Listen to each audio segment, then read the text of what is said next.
to Monza where the crowd are ready for today's action. And we hope you're ready to see the world's best drivers fighting it out for that #1 spot. It's time for the Italian Grand Prix. Let's take a look at the grid positions for today's race. Thank you, David. And yay, we're back in 22nd place as we're meant to be. No penalties to mix it up like last time. Welcome to the 13th round of the Back to Front Final Lap Challenge. Of course, the aim is in the title if you're not familiar with the series. And this race, let me tell you, it was a good one. So please watch. It's going to be great.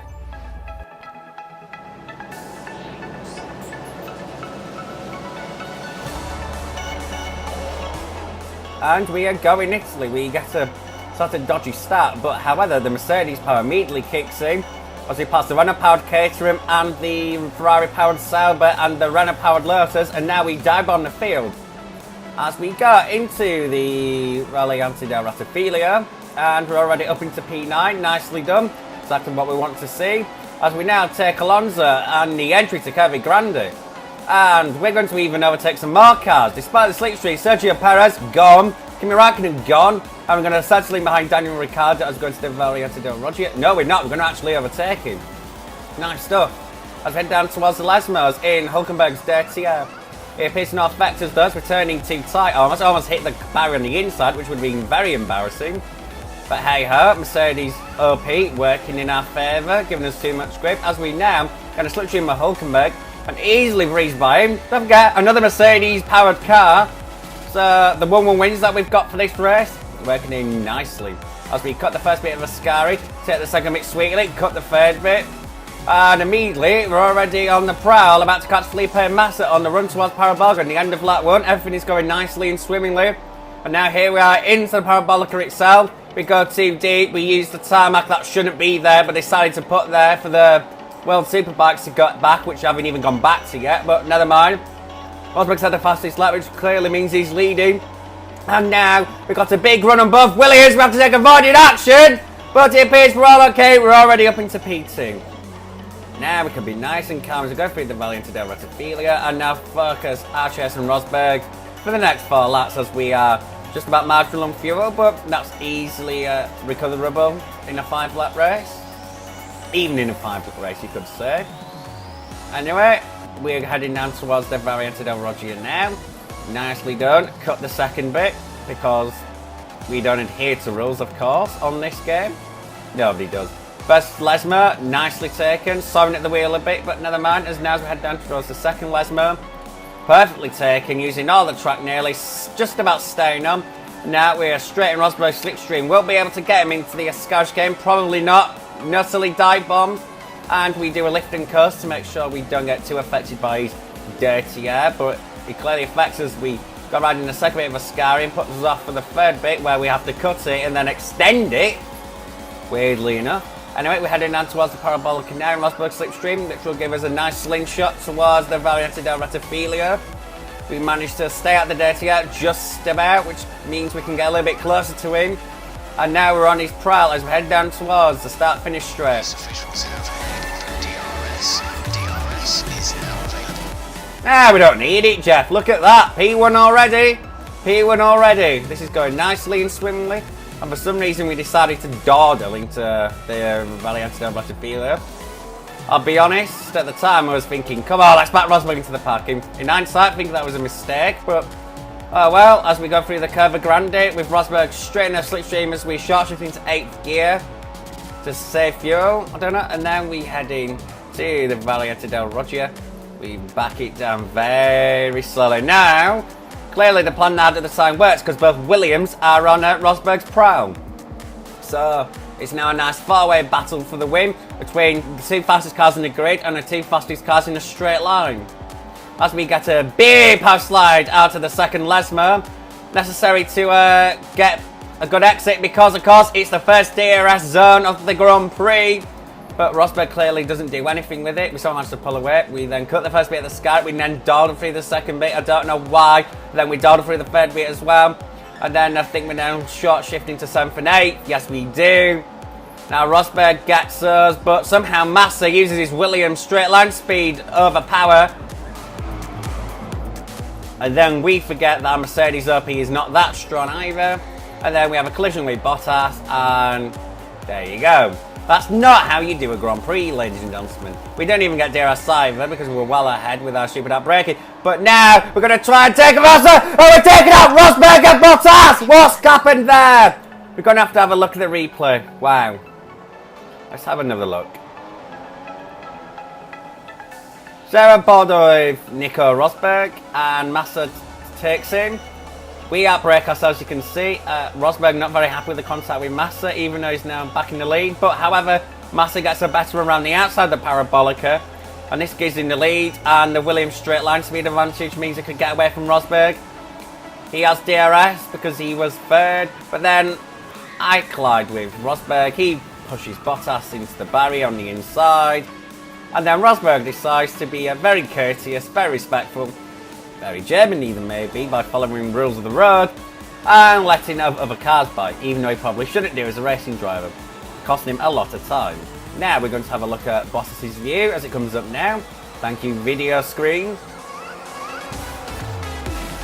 We have contact with Bottas there, and then you can see Rosberg and Massa dueling for the lead. And then Bottas opens his DRS. We have our 1-1 wins, which is like DRS really in a straight line. Then Rosberg is pushed into Bottas by me, admittedly, maybe shouldn't have crossed over. You see Hulkenberg scraping through all of that undamaged, and there you go. Yet strangely, the most interesting thing about this accident is when they come to the pits to repair their damage. Look at this. Front wing disappears. Visible front wing fitted. No, it's become visible again. What's going on there? Wasn't the only one that had this. It was Rosberg as well, as when he came into the pits to replace his front wing. See, visible, disappears, but a nice invisible one on. Mechanic goes in the way, and then suddenly the front wing is there, the new one. Interesting. Anyway, let's get back to the action, and I believe we are still in second place behind Felipe Massa. Getting a run out of Curva Grande and into the Variante della Roggia. We'll be able to have a go at him. Will we ever try and overtake him? No. We shall hang around and use a bit of pragmatism.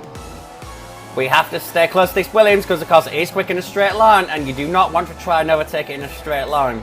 The worst thing.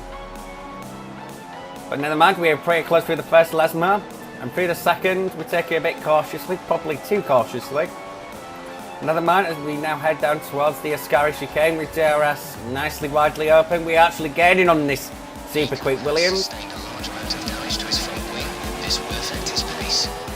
I think we've already discussed the missing front wing of Rosberg. But oh well, we don't care because this helps us in the championship as we now are in the slipstream in Felipe Massa. So it's just a matter of can we get more points, because as it stands right now, we will regain the championship lead, which is currently 11 points in Rosberg's favour, but if we finish here, we will be 7 points to the good, and be the championship leaders for the first time in the season, I believe. Open matching race pace. Here we go, going to pass Felipe Massa, going towards 236 miles an hour, which is, I think is the highest speed we've ever had in this game. To that point, anyway. I think I've had 237 since, but Massa clearly wasn't going to be perturbed by this record amount of speed, because he's going to stay with us and he's going to try and overtake us through the Curva Grande. Head down towards the Variante della Roggia. Will he be able to take us? No, he won't. So we're going to take the chicane nicely and sweetly as we head down towards the Lesmos. We want to make sure we can get away from Massa because we really don't want to Williams with DRS trying to overtake us, particularly in the last lap where we may have no right of reply. Did set the second Lesmo, okay, but Massa's really on it. He really wants this Grand Prix. He wants to win for the first time since the 2008 Brazilian Grand Prix, which was obviously bittersweet for him. Leads the championship, the same race as well. Anyway, we make a hash of Ascari, which allows Massa to be able to get back on our tail. And indeed, he's got a big slipstream. Will he take us the Parabolica? Guys, this is going to be a very exciting end to the Grand Prix. Where is Massa? He's going to overtake us. Let's have to try and hold in a cough as we go to power. Who's going to win the Italian Grand Prix? We've won it, guys! Yes!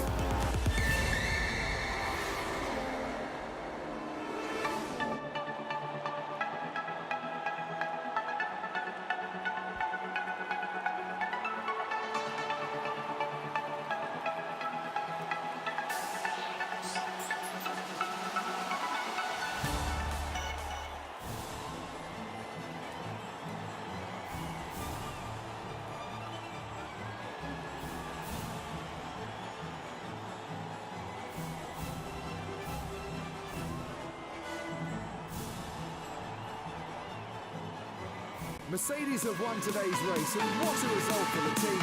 Nicky Lauda rightly called it as one of the drives of the season. Well, thank you, Nicky. There was a little bit of cheating going on, I'll admit, but never mind. We will take it anyway because we need to. And anyway, we know Nicky Rosberg from 2040 wasn't exactly the moral driver of the year there.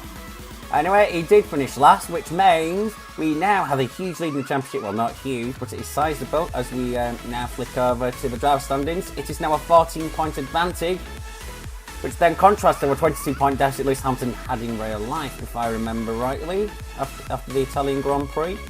And for Rails behind, Felipe Massa is now best of rest, minus 77. Vettel, minus 80. Bottas, minus 85 in terms of gap. As we now look at the constructors. Mercedes, nice quadruple Nelson, 148 points in front of Williams. So looks like the constructors is nicely safe. It's going to be a battle of the Mercedes. Will it be Rosberg? Will it be us as Hamilton? Thank you for watching. Ta-ra.